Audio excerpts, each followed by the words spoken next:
Hey guys, welcome back to the Pulling Curls podcast. Today on episode 191, we are talking about tearing at delivery. Let's untangle it.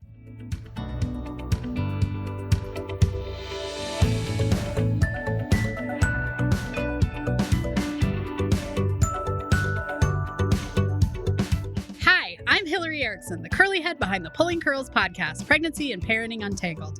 There's no right answer for every family, but on this show, we hope to give you some ideas to make life simpler at your house. Life's tangled, just like my hair.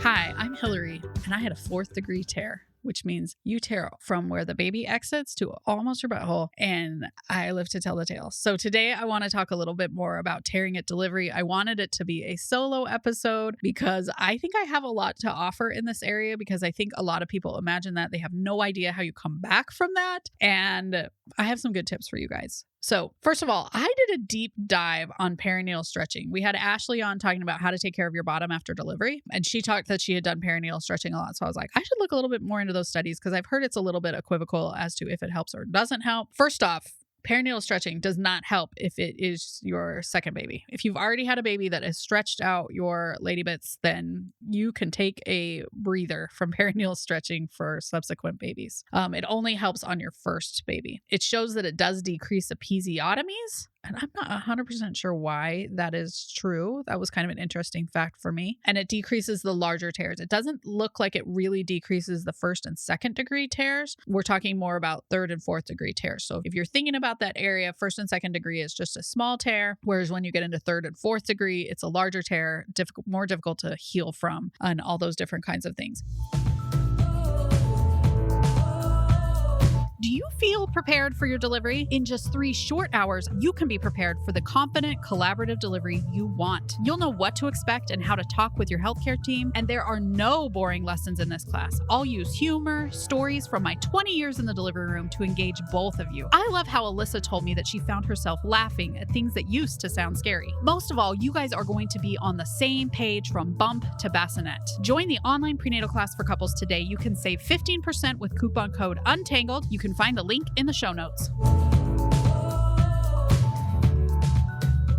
Episiotomies, though, in general, either happen because your provider loves to do episiotomies, which is pretty rare anymore, I think.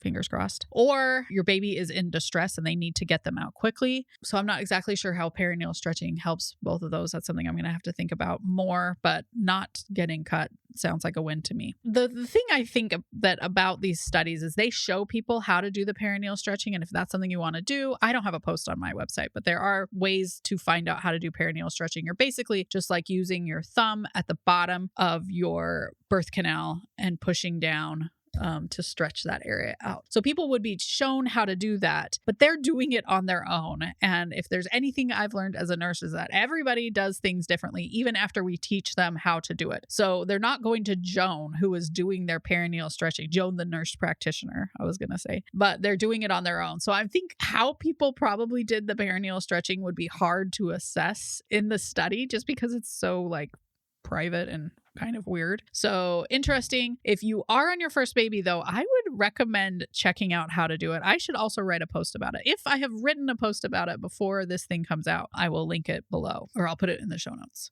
So I wanted to share 5 things that I learned from my 4th degree tear. So probably some of you are wondering, why on earth did you have a 4th degree tear? My first baby, his heart rate started going down really bad every time that I pushed. I think it's because the cord was wrapped around his neck, although who the heck knows? And so an older, experienced doctor, he may have delivered me, came in the room, he used forceps and just ripped that baby out. Honestly, I thought he was going to pull me off the stirrups and throw me across the room. He was pulling so hard on those forceps. But anyway, the kid came out. He's gone through college, so I guess it worked out all right. But it did leave me with a huge tear that was rough to recover from. So I want to tell you 5 tips for how I recovered from that, or wish I would have recovered better from that. So the first time is that bathroom time was important, and I should not speed it up, because a lot of times I would be asleep.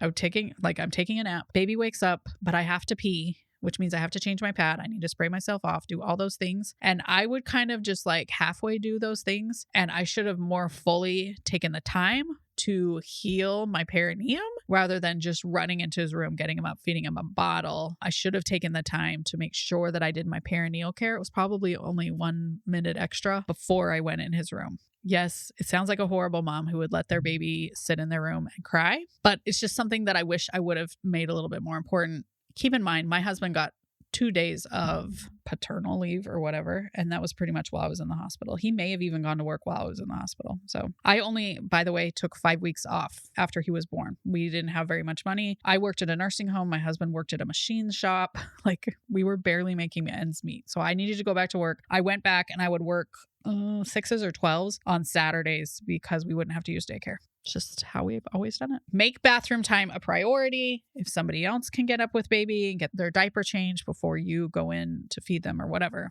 do it. Second thing is, I would leak urine every time I stood up in the hospital. And if that is you, I want to tell you that it got better. My bladder was just not happy with all of the changes. And I feel like that may have happened on other babies as well, although it wasn't quite as startling because I'd already had a baby and I knew it. So if you leak a little bit of urine after you have your baby, like when you stand up, it's not unusual. That is going to get better. Keep trying to train your pelvic floor. We're going to talk more about that. Okay, number 3 is I wish I'd had an epidural for my first poop.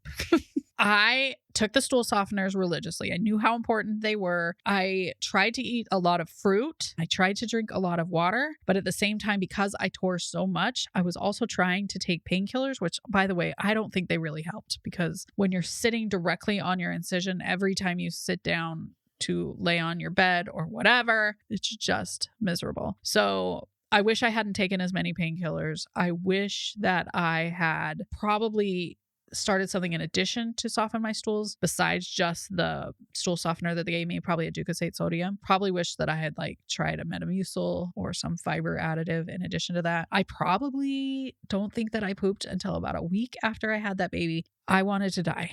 That's all. Because you got to think my stitches went right up to my poop hole. So pooping, it was just miserable. So if you haven't pooped in the hospital, you don't poop when you get home, add some Metamucil, just increase that water dramatically, add as many dried fruits, as much fiber as you can get in your diet as humanly possible to try and make that soft so that when you do poop, you don't want to die. The 4th thing that I learned was that cold felt really nice. One of my sister-in-laws recommended to put the Tux in the fridge. So I would grab my Tux out of my fridge, bring it in, and it felt so good to put those on my perineum. Now, a lot of times people will do padsicles. And interestingly enough, I saw on TikTok, one of the doctors there said they don't like padsicles because it gets a little cold and slimy, which I would agree with. So if you don't know what they are, is people put aloe and witch hazel, they put it on a menstrual pad, and then they stick that in the freezer, and then they put that in their underwear. It's supposed to also catch your bleeding, plus the pad kind of soaks up those extra fluids. But she was saying that gets kind of slimy. So what I was thinking is maybe you try a panty liner and put some of those things just on the panty liner, and then that goes just on top of a giant menstrual pad, or your Depends, which is what I recommend when you go home, is a urinary incontinence diaper for the first few days at home, because that way you don't leak as much, because you are going to bleed more probably than you're imagining right now.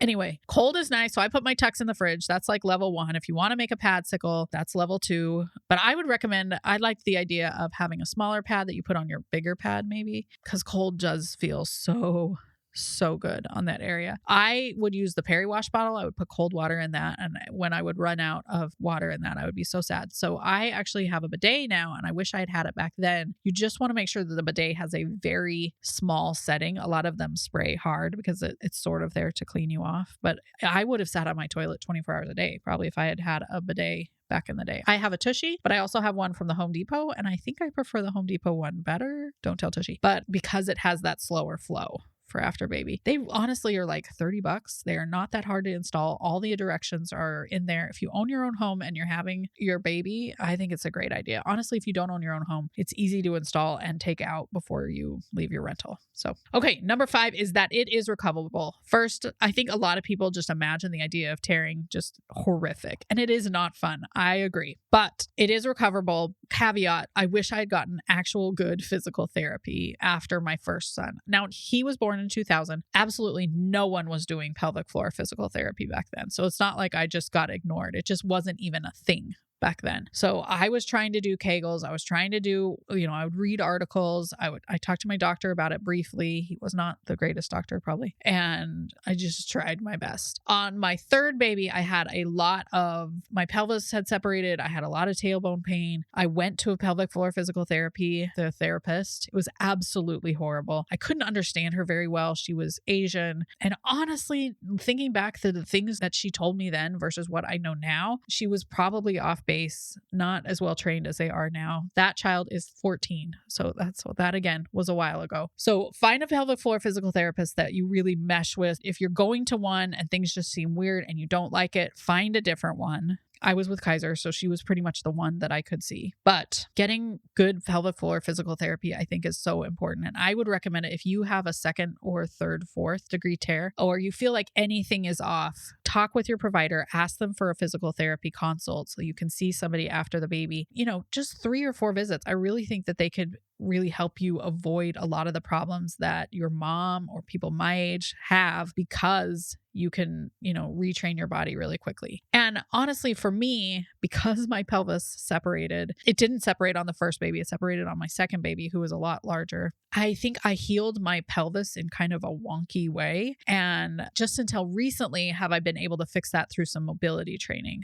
But that pelvis healing in a weird way caused a lot of like plantar fasciitis, tailbone pain. A lot of my lower body pains came from that pelvis just not healing correctly because I wasn't doing the right things to help those muscles support my pelvis in a way that was positive. So if you've already had a baby and you're looking for ways to heal, I would encourage you. I just look at mobility training. I just type that into YouTube in the morning, try some easy ones at the beginning and then get a little bit harder. It's really helped me out. What I want you to learn from this episode on tearing at delivery is if you're on your first baby, I would encourage you to do perineal stretching. Talk with your provider if you have any questions about it. It may not be for you. If you have a history of preterm labor, they may encourage you not to do it because you could start into labor if you were doing it frequently, I would guess. Tearing is not fun, but it is something you can come back from. There are lots of ways to help your body heal, and you need to make that a priority, even though you feel like the whole priority needs to be the baby. That is not always best in this case. Kind of a rough episode, not something a lot of people like to talk about, including myself, but I hope that information was helpful. If you guys have any questions, please come find this episode over on Instagram, and I would love to chitty chat with you about it there, or come to the Pulling Curls and comment on the blog post if you have any questions. Stay tuned because we have some great episodes coming up. We are talking about home budgets next week with Lauren from the Wealth Edit, and then the week after that, we are having a Deja Vu episode on splitting up chores in your marriage. So stay tuned. Thanks so much for joining us on today's episode. The Pulling Curls podcast grows when you share us on social media or leave a review.